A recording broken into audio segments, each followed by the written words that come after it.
Ms. Kaptur is recognized to address the amendment. Thank you very much, Mr. Chairman. And I rise in support of the gentlelady's amendment very strongly. I'm a big supporter of mail-in ballots. And not everything has to be electronic these days. If I look at the state of Ohio, in the 2024 election, nearly 1 million Ohioans actually voted with absentee ballots by mail.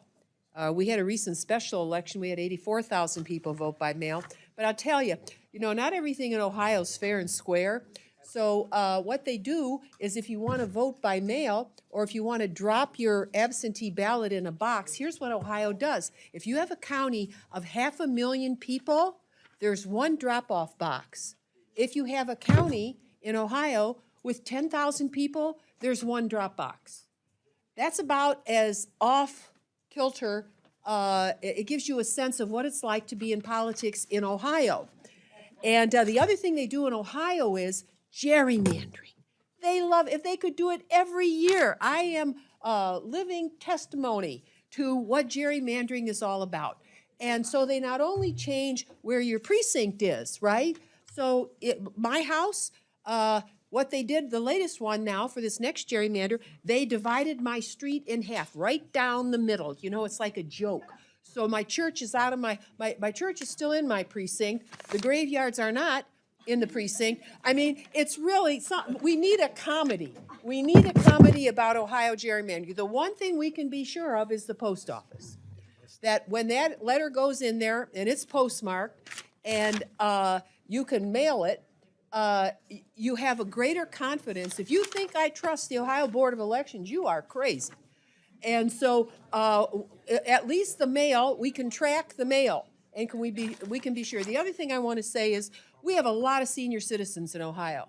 Now, I know Shelley Pingree says she has more per capita than we do, but I remember when my brother got sick and he couldn't leave the house anymore.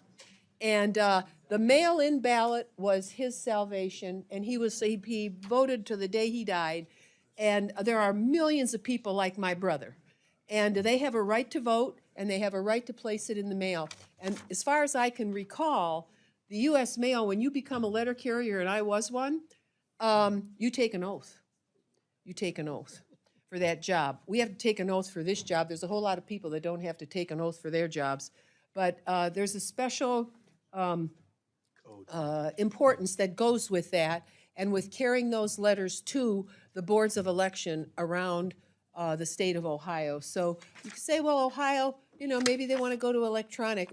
Well, Ohio's a little bit old-fashioned in some ways. We still have people that ride horses there.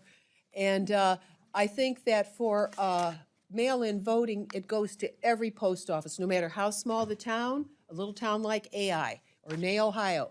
They have a postmaster, they have mailboxes. In the small towns, their vote counts. In the big towns, I wish the state of Ohio were more fair to us and they would put more drop boxes if people want to drop their ballot in one of those outside boxes that they arrange. But I think the gentlelady's amendment is it's fair to every American, and no matter where they live, no matter what their physical condition is, and I totally support what she's proposing. And I would ask my colleagues on both sides of the aisle to support the amendment.